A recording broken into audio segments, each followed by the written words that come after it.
Nous achevons cette série de déclics avec le programme BNI Luxe Capital par un petit détour dans les coulisses d'un hôtel. L'International Tourism Partnership a calculé que pour que le secteur hôtelier soit aligné avec l'accord de Paris sur le climat qui a déjà 6 ans, il devra réduire ses émissions de gaz à effet de serre de 90% par chambre et par année d'ici 2050. Sacré défi! Les acteurs de l'hôtellerie développent une politique qui s'inscrit sur le long terme et vise l'efficacité énergétique, le recyclage, l'usage de produits plus propres afin de réduire l'empreinte environnementale. Comment assurer ces objectifs sans répercussion sur l'expérience client et quelles formes peuvent prendre ces initiatives concrètement?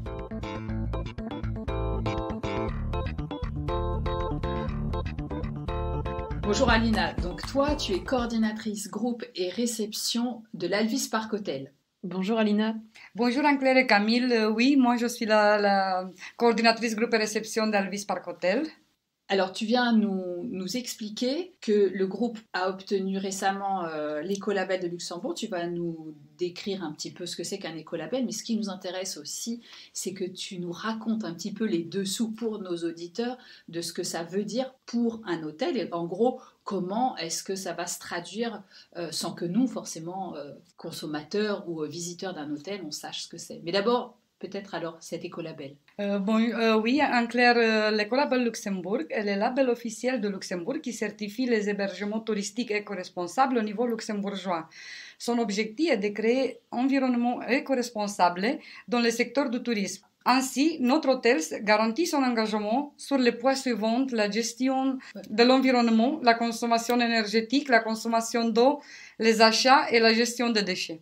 Tout un programme. Exact. Et tu nous parlais tout à l'heure d'une petite anecdote qui, avec Anne-Claire, ça nous a fait un petit déclic. Déclic! Et tu parlais de l'ascenseur. Est-ce que tu peux nous raconter un petit peu comment cet ascenseur est géré par rapport aux réservations, aux ménages? C'est super intéressant. Bien sûr.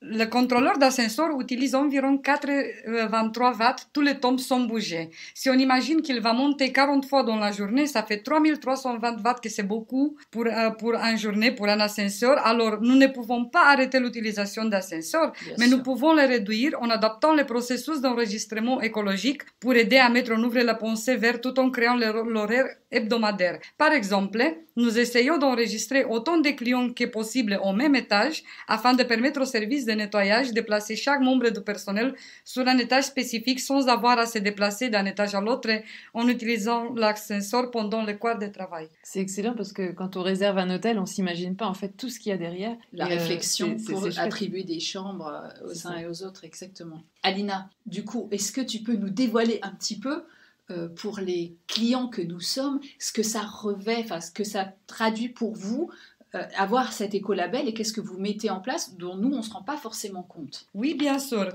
Peut-être beaucoup de clients ils ne se rendent pas compte pourquoi ils doivent mettre leur carte dans les slots pour avoir l'électricité dans les chambres. L'hôtel dispose d'un système de commutation centralisé qui coupe systématiquement toute consommation d'énergie à hauteur de 90% dans chaque chambre grâce à cette carte magnétique. Aussi, des téléviseurs LED ont été installés afin de réduire considérablement la consommation d'énergie. Donc, c'est une carte magique. C'est ça.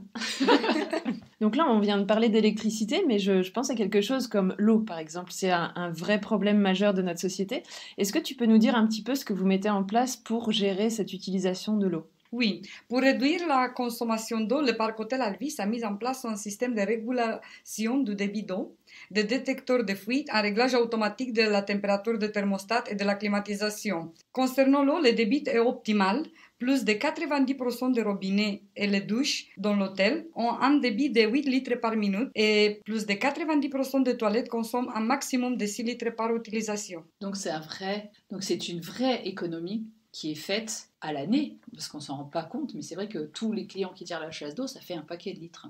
Oui, ça. Exactement. Et en tant que coach en nutrition, il y a quelque chose qui m'a fait encore une fois un petit déclic. Tu parlais de l'utilisation des bols pour laver les légumes, les fruits et légumes de l'hôtel. Tu peux nous expliquer un petit peu comment vous faites cette gestion de l'eau, encore une fois, pour les fruits et légumes? Exact. Le personnel de la cuisine ont été formés pour utiliser des bols pour laver les fruits et légumes en réduisant la consommation de l'eau qui coule en continu. C'est vrai que c'est des petites choses, mais ça peut vraiment faire économiser l'eau au quotidien et on peut reproduire ces petits gestes chez soi en fait. Exact. Alina, est-ce que tu aurais quelque chose d'autre à ajouter? Oui, en ce qui concerne la gestion des déchets, l'hôtel a mis en place aussi une collecte séparée des piles, du papier, du verre et des flacons vides contenant des produits dangereux et aussi un système numérique de contrôle de l'huile qui permet de réduire les déchets d'huile de frites grâce à un thermomètre de contrôle de l'huile automatisé. Pour vous donner un exemple, au moins 90% des huiles de cuisson usagées sont recyclées ou utilisées pour la production de biodiesel. Waouh! Wow. Bon, moi j'aime pas trop l'huile, mais bon, quand il faut, il faut. Mais ça aide pour le biodiesel, c'est bien. C'est pour le biodiesel. Parfait, eh bien merci Alina pour ces éclaircissements. Oui, merci Alina, on en sait un petit peu plus sur le fonctionnement d'un hôtel et surtout de l'application de ce fameux écolabel. Avec grand plaisir, merci à vous Anne-Claire et Camille.